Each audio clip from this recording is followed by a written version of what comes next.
calligraphy painting process. Watch till end to see how it turned out. Brushing off the extra gold foil. Sealing gold foil with lacquer.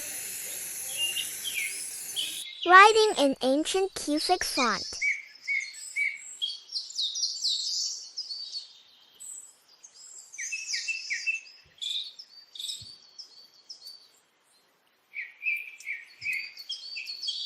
This is how it looks.